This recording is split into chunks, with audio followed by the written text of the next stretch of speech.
सर्वांना मनापासून शुभेच्छा देतो। मी बँक ऑफ महाराष्ट्र मधली जी परमनंट कर्मचाऱ्यांची संघटना आहे, all India bank employees association, तिचा उपाध्यक्ष आहे।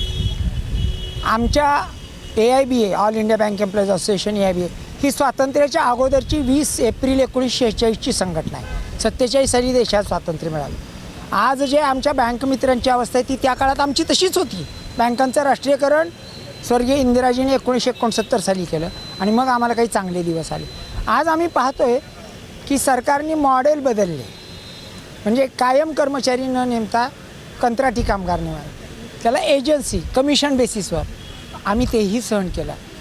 दरम्यानच्या काळामध्ये त्यांचे कमिशन घटवण्यात आले, जे 16 रुपये होते ते 4 रुपयावर आणले। एका ब्रँचला एक 20 बँक मित्र असायचा, तिथं 10 आले, म्हणजे अजून त्याच्यात वाटेकरी आले।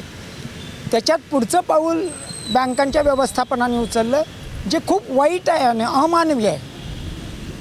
हे सांगताना वेदना होतात की त्यांनी असं केलं की आता डायरेक्ट बँकांनी एजंटने नेमता एका मोठ्या कॉर्पोरेट कंपनीला कॉन्ट्रॅक्ट द्यायचं आणि त्यांनी लेबर कॉन्ट्रॅक्टर म्हणून यांच्याकडे द्यायचं।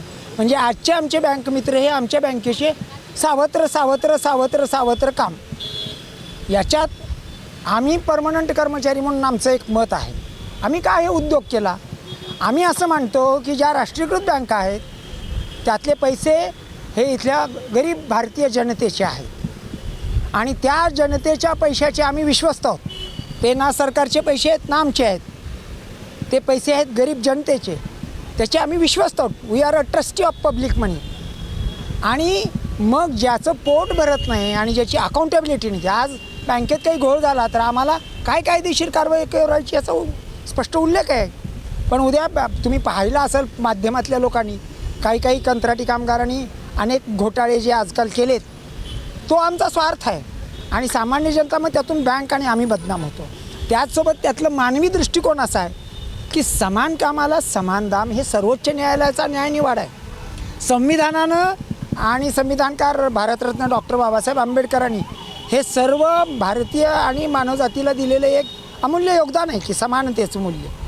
त्या श्रमिकाला तो खातं उघडतो 10 रुपयात आणि मी बँकेचा परमनंट कर्मचारी म्हणून मला 40 रुपये, ही असमानता भारताच्या संविधानाला मान्य नाही, भारताच्या सर्वोच्च न्यायालयाला मान्य नाही। हे ग्रामीण बँकेच्या निवाड्याच्या वेळेस सर्वोच्च न्यायालयाचा निवाडा आहे, समान कामाला समान वेतन। मग आमच्यासारखंच काम जर आमचे भाऊबंद करत असतील तुटपुंज, त्यांना तेच समान वेतन देण्यात यावं, त्यांना किमान जगण्याच्या सुविधा देण्यात याव्या। एका गावाहून दुसऱ्या गावाला कॅश घेऊन जात असताना त्यांच्याविषयी दुर्घटना झाली दुर्दैवानं, या होतात आज सर्रास आपण पाहतोय, त्यांना काय हानी आहे? मनुष्यहानी झाली तर त्यांच्या कुटुंबाचं काय? विमा आहे का? अपघात झाला तर त्याचा काही भरपाईचा खर्च आहे? काहीही नाही। भविष्य निर्वाह निधी आहे का? नाही। ग्रॅच्युएटी आहे का? नाही। आमचं म्हणणं आहे किमान त्यांना कायम शाश्वत नोकरी द्या। आपले भारताचे सन्माननीय पंतप्रधान असं म्हणाले होते की 39 कोटी जनधन खाती कोण उघडली? आम्ही पेक्षा जास्त खेडेपाड्यात गल्ली वस्त्यात पाड्यावर जाऊन आमच्या बँक मित्रांनी उघडली। करोनाच्या काळात घर बंद असताना स्वतःच्या जीवावर स्वतःच्या कुटुंबाच्या जीवावर उदार होऊन आम्ही बँक कर्मचारी मित्रांनी आणि बँकिंग करस्पॉन्डंट एजंटनी घरोघर जनतेची सेवा केली आहे। भारत सरकारचं उद्दिष्ट पूर्ण केले।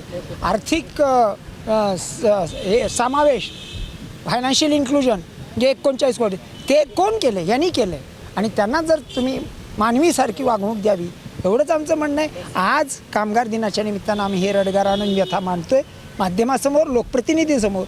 याच्यानंतर आम्ही आझाद मैदानावर प्रातिनिधिक स्वरूपात मुंबईला धरणे धरणार आहोत।